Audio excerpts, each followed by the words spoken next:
Hello my friend and welcome back to my channel. My name is Uki and today we are talking oracle cards versus tarot cards. So today I will give you a brief history of both tarot and oracle cards.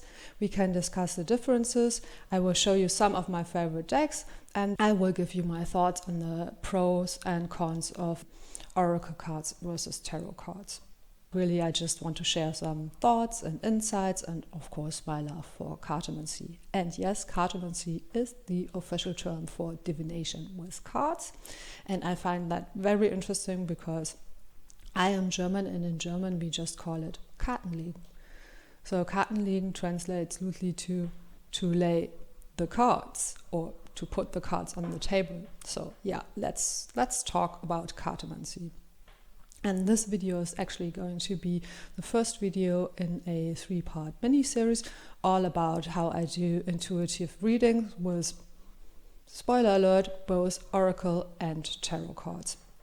Also, I will put timestamps below so you always know what's coming next. So if you have watched any of my other videos, you will know that I usually do tarot and oracle readings. However, the idea for this video came to me in a dream.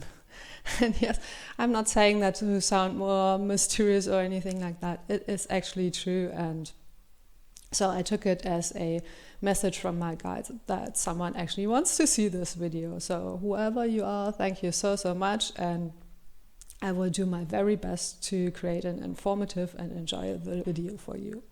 So let's get started.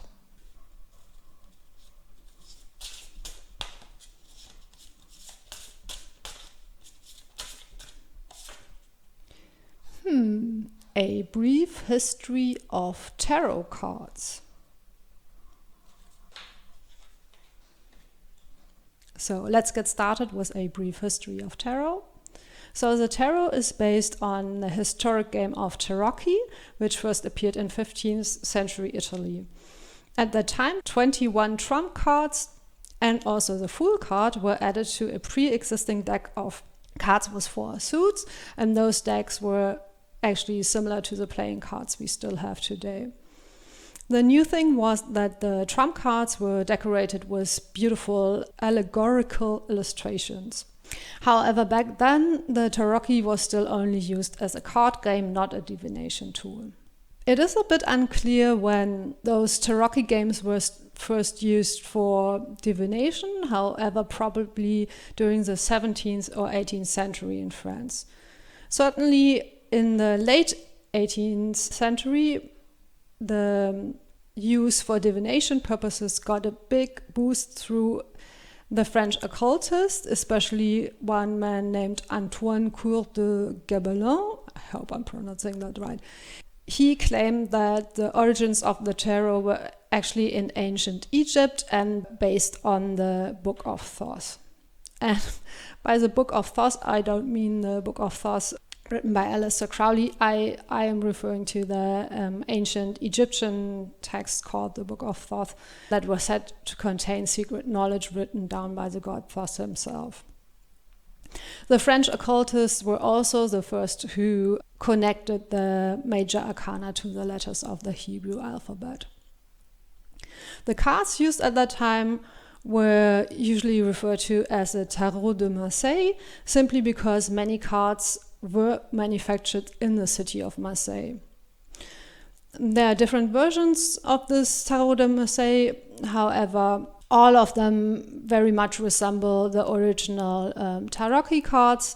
Some of the most popular decks were created by a man called Jean-Baptiste Alliette, also known as Uteya. I hope I'm pronouncing that right. But yes, he just basically used his last name backwards to, I don't know, make it sound more interesting maybe. That was his the name he used anyway to publish cards, Uteya. And we will come back later to him when we talk about the oracle cards. Now let us jump to the 19th century. At the end of the 19th century, the tarot was picked up by British occultists, mainly the Order of the Golden Dawn, who made tarot popular in England. And they also made some changes to the tarot, including the order of the major arcana, changing some of the names of the cards and of the suits. and changing some of the esoteric and astrological correspondences of the cards. So based on the changes made by the Order of the Golden Dawn, Arthur Edward Waite and Pamela Coleman Smith, who both were members of the Golden Dawn, created a new deck, and this new deck was published in 1909 by William Rider, so it became known as the Rider-Waite-Smith Tarot. The Rider-Waite-Smith deck was also the first modern divination deck that used fully illustrated scenes on the minor arcana cards, and this is probably why it was so popular then and is still popular today. Another deck that is based on the adaptations by the Golden Dawn is the Thoth deck by Aleister Crowley and Lady Freda Harris that was published in 1944.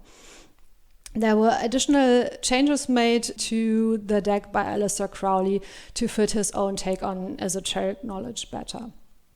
And of course, there are many more historic decks. However, I mentioned those three, the Tarot de Marseille, the Rider-Waite-Smith deck, and the Thoth Tarot specifically, because they are still very popular today, and some of the modern decks are based in these decks. Maybe you've heard the term Rider-Waite-Smith clone before. That's because actually a lot of modern decks use almost the exact imagery created by Pamela Coleman Smith.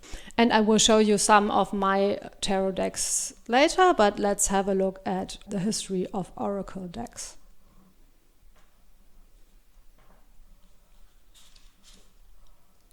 A brief history of oracle cards. Let's talk about oracle cards. Have you ever asked yourself why they are even called oracle cards and not something like divination cards? I mean, I certainly have, because historically the term oracle did not refer to a divination tool. It actually referred to a person, usually a high priest or priestess, who was a conduit of a specific deity and spoke with their voice. So more like what you would call channeling today. And of course, one of the most famous oracles in history was the Pythia, or Oracle of Delphi, or Delphi, depending on how you want to pronounce it. And she was a high priestess of Apollo. And this Oracle of Delphi existed from the 8th century BCE until the 4th century CE. However, some believe that the Oracle of Delphi was based on an even older tradition of the Egyptian Oracle of Wadjet. Yeah, but let's get back to the topic of oracle cards.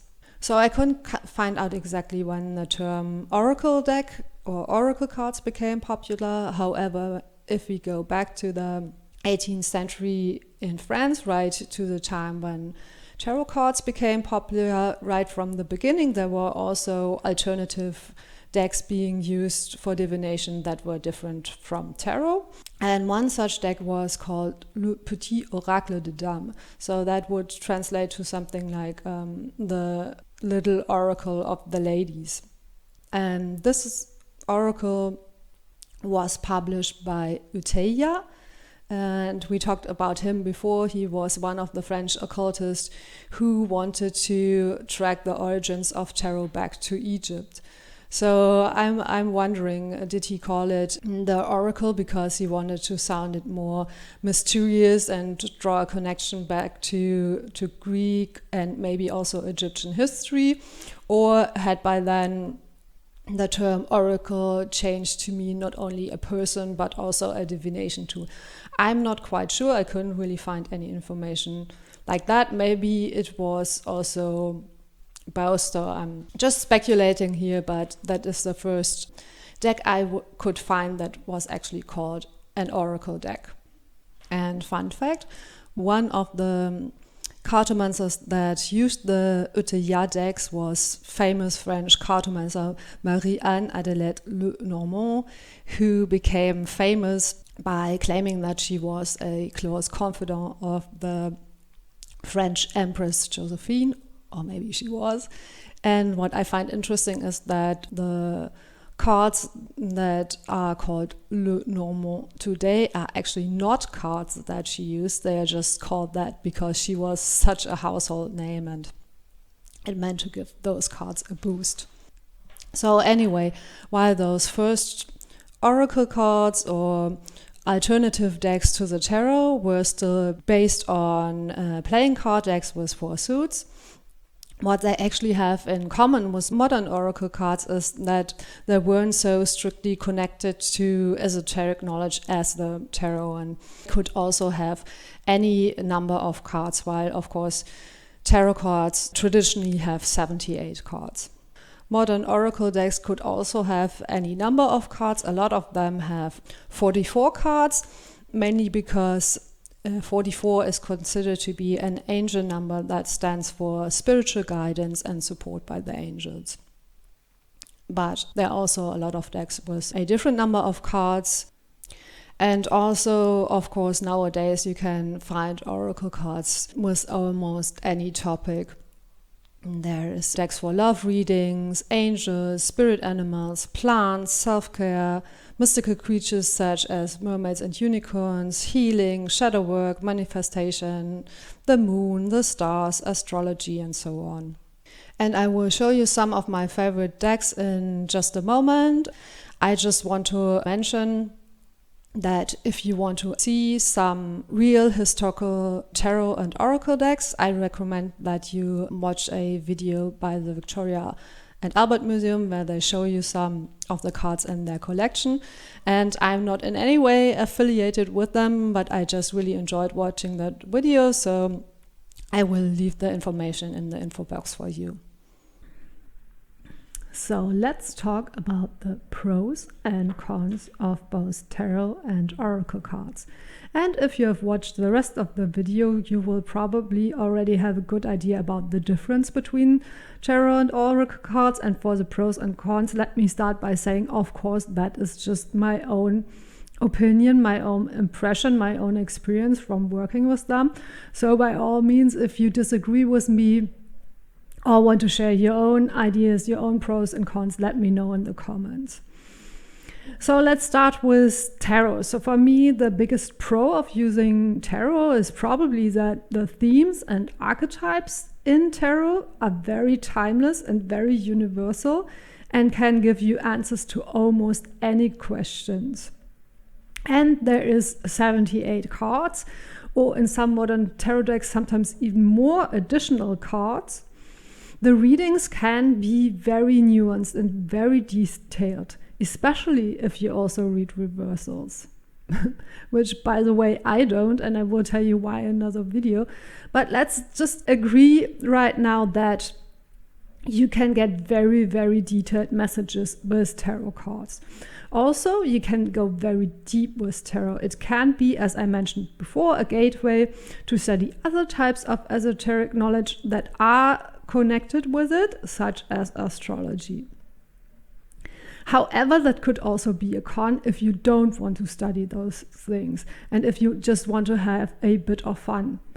Because honestly, to be able to read the tarot, you will have to study it at least a bit. So that is where oracle cards might be the better option if you're just looking for some lighthearted fun or answers to maybe everyday questions and you don't want to take a deep dive into spiritual knowledge or spiritual answers. Another advantage of oracle cards is that there are so many different types of oracle cards, such a huge variety of them. As I mentioned before, you can get decks on all kinds of topics. And also, they're very easy to use and very beginner friendly because usually they come with a booklet where you can look up the meaning. And sometimes there's also some additional information like some affirmations or journal prompts or even small rituals for you to try. So it's very easy to get started with them. Some cons might be that they can feel a bit superficial compared to the tarot and they won't be as universal in their usage. But if you do have a question on a specific topic or you want to get a deck for a specific topic or want just some everyday questions answered, they might be just the right thing. And from that, you might conclude that the best way to actually use tarot and oracle cards, or at least for me, is to combine them. And I will give you some pointers on what you might want to consider when choosing a deck in my next video. And I will also show you some examples of how I actually work with my decks in the third video of this series. But now, without further ado, let me show you some of my favorite decks. So the first deck I want to show you is actually this one. And it is the Self-Care Oracle by Jill Pyle, with illustrations by Tatjana Wendekina. I hope I'm pronouncing their names right. If not, I am sorry. But I do really like this deck because you can read this deck, for me, I think, on 2 levels. So let me show you some of the cards. You have Read, Dance, Build Strength, Create Art, Journal, and so on. So you can use these cards, let's say, for a daily or weekly or monthly poll to see where you should focus your self-care on. And that's actually how I use them in my monthly readings on my channel. But also with the images, those beautiful images, you can really discover even more in them and go very deep and read them very intuitively. So this for me is really a deck that works on several levels. I also like the guidebook that comes with this deck.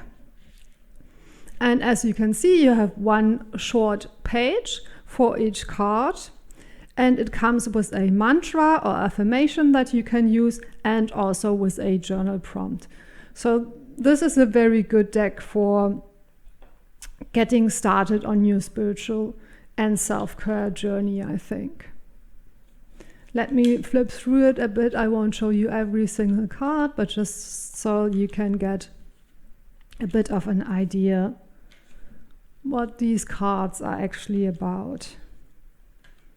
I love this card, for example, Flow Like Water, so beautiful. I really love the artwork in this deck. And I must say that honestly, most of the decks I work with, I choose by the artwork. Yeah, okay. So you have some ideas what this deck is like. And oh, by the way, I usually don't like decks that say make this and that, do this and that. So I prefer decks that have keywords on them because I feel they are more universal. But I do have some decks left that have messages like that on them. And of course, it's also a personal preference whether you like that or not. And then the next deck I want to show you is the Ocean Dreams Mystic Oracle by Danielle Noel. And this is what it looks like. And what I do like about this deck is that the names of the cards are a bit more abstract and mystical sounding, so they leave a lot of room for interpretation. So if you do want to read intuitively, I think decks like that are very good, as I mentioned before, that have just keywords and maybe even keywords that are very universal, very abstract, and not too concrete. And I show you some of the cards again. We have the Sacred Chalice, Ancient Emissaries. Again, the image is very beautiful, very different art style, but I find also I can get a lot of intuitive reading just from the images. Shadow Waters. That's very beautiful. Emergence. Mother Ocean. And I will show you some more cards just so you get an idea. Again, not showing you all of the cards. This image is also very beautiful, I think. Water Priestess. Magnetic Heart. I also love this card. Okay. And it's very pretty too. It has this agua color on the side. And it also comes with a guidebook. And this guidebook is even a bit more elaborate. And it also has sort of journaling prompts, they're called transmissions, that you could use.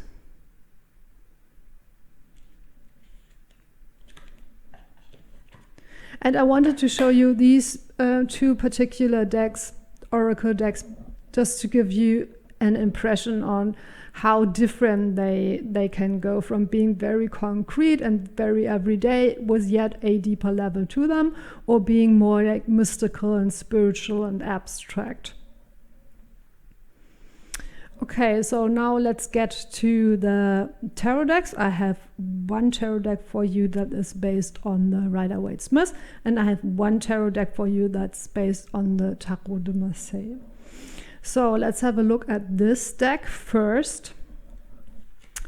And this is the Rainbow Moon Tarot by Samantha West. And what I really appreciate about that tarot deck is that Samantha West made an effort to have all cards have gender neutral names and to show different types of bodies and skin colors on the cards. Because let's face it, the original Rider-Waite-Smith, it's very based in a gendered and hierarchical society, and it's also very European and depicting only white people. So I really appreciate it when we get modern cards that speak more to our modern day societies. Let's just say it like that. And you can see, for example, here the Hierophant is called Simply Rooted. The High Priestess is simply called Divine. And the Hanged Man is just called Hanged. Then also some of the pages are depicted as female, and some of the knights as well. And then for the Queen and the King, we have the Chancellor and the Warden. So again, gender neutral titles for the cards. However, overall, this deck is based on the Rider-Waite-Smith, and you will see what I mean with those cards, like the three of daggers or the three of swords. This is so iconic, this heart being stabbed by two swords. That is, for me, really one of the most iconic images from the Rider-Waite-Smith. Also the Age of Wands, flying through the sky. The Eight of Daggers, also very similar imagery. The Four of Cups with a fourth cup appearing out of this cloud. And even the Four of Daggers with this person resting or sleeping, and even what she's wearing is reminiscent of this knight that is depicted in the, or pointed at in the Rider-Waite-Smith. Okay. So yeah, let me show you some more cards, so just you can get an idea what the cards in this deck look like.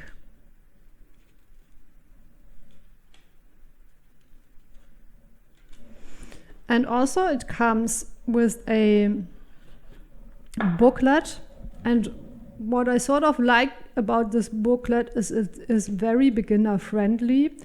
So the descriptions of the cards are rather short, and they are very centered on everyday experiences and what those cards could mean for your everyday life. So I think this is actually a good beginner deck. Also, what you might want to notice is that if you read reversals, which I mentioned before, I don't. But for me, I would prefer a deck that has a symmetrical back. So the cards look the same whether they are reversed or upright. I don't know. I know that not everybody cares about that, but for me, I think that would also be a plus in choosing this deck. And of course, it has this nice colorful shimmer to it, which I also appreciate. Now let's have a look at my favorite Tarot de Marseille based deck. And it's this one, the Wonderland, Jeu de Tarot et son livret by Nicoletta Ciccoli. I'm sorry, I really don't know how this name is pronounced. But she makes very beautiful decks. There are other decks by her also that are quite beautiful and where I really like the artwork. Okay, so let's have a look at the cards. So the reason how you can tell that it is a Tarot de Marseille, of course, this one is also in French, but the card, the High Priestess card here is called La Papesse, so the Popess, and the Hierophant is called the Pope. Also very typical of the Tarot de Marseille, you have the Justice and Strength card. Their numbers reversed. You have the Tower called the House of God. And also what I find very interesting is this card, L'Amoureux. It's the lover's card, but amoureux is singular, so it's just one lover.